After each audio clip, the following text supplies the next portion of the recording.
There's 150 guys, men, not women, that run the world. There's really intelligent people that orchestrate and manage the world. And if you don't think that's the case, then the chances are you're at the bottom of the totem pole. They're in your regular brick and mortar business. Is now the largest landowner, private landowner in America. He owns the most amount of farmland in all America. The out here pillaging and kids and destroying villages and killing women. This is a savage, dude. You don't think they're gonna cheat for trillions of dollars in control of the supply chain of the world? You're sadly mistaken. A video game, let's say Grand Theft Auto, it's in a sandbox. You can't leave certain parameters. Yeah, you can go out and swim, but eventually, like, you can't go anymore. Whether you take psychedelics or you experience it through lucid dreaming at night, you understand that there's other out there that you can't explain. And that's actually something I want to talk to you about, because a lot of times I tend to think that a lot of these things that happen that are that seem so evil and planned, right? For all we know, they might be. On the other hand, what do you say to just straight up human stupidity, right? Like we have been pretty dumb in the past. I mean, back in the 1300s, people thought things that now we would look at as just so dumb, right? But they just didn't know. Yeah. So what do you think that plays, like, is that a factor in a lot of the things that we see today? Of course it is. There's obviously that happens, right? Mm-hmm. But I have this saying that says there's no difference between mismanagement and scams. The result is the same, right? So it doesn't matter what your intention is, right? How is the road to hell paved with good intentions?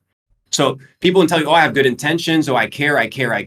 But at the end of the day, it's all about results. Mm-hmm. Results, the impact of your life is what matters. And I think people play the one side of like, oops.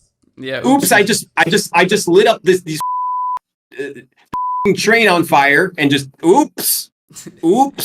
It doesn't matter, right? The consequences are what matters. And I think that regardless of whether it's mismanagement or regardless of whether it's stupidity or fraud or scamming, the outcome is what matters. And unfortunately, the outcome tends to be quite similar when people mismanage for whatever reason or become careless. And there's definitely a part to it.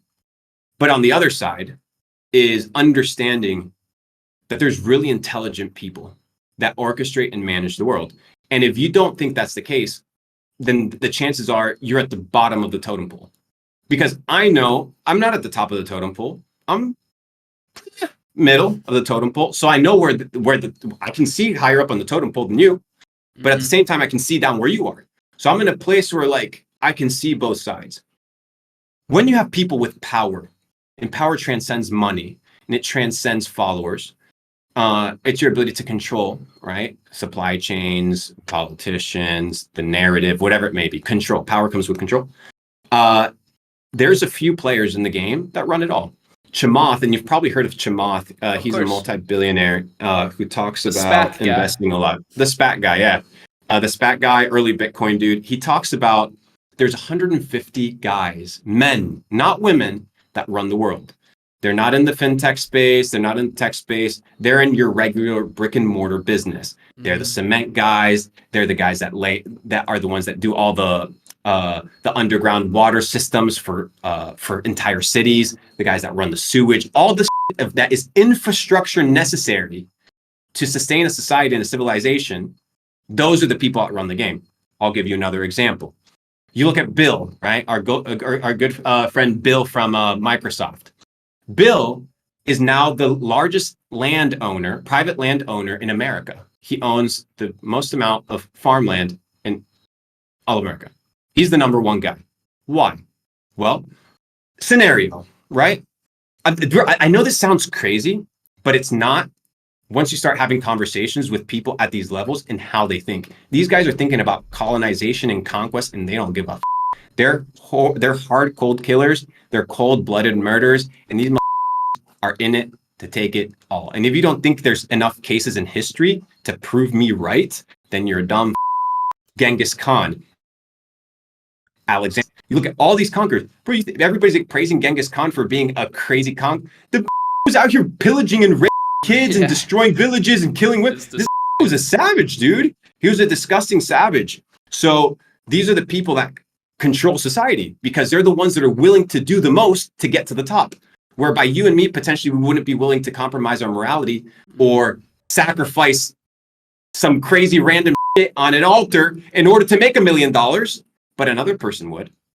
And if people are willing to cheat in a Monopoly game for a $2 bill that's fake, you don't think they're going to cheat for trillions of dollars in control of the supply chain of the world? You're sadly mistaken. If people cheat on a fucking board game, if people cheat on Uno, they're going to cheat at the highest levels. Bro, can I tell you a 100% quote the name of the game that I recently heard that, because there's a theme that we've been seeing in this conversation is that the small scale stuff applies at a high level. I heard this quote recently. It was, humans build empires to escape the fact that we're mortal and that we will die.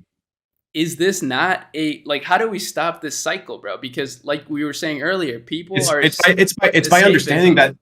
It's by understanding, goes back to the premise, it's all about worldview, right? So if you understand that the worldview is a created world, you understand that you're playing within a matrix or a sandbox.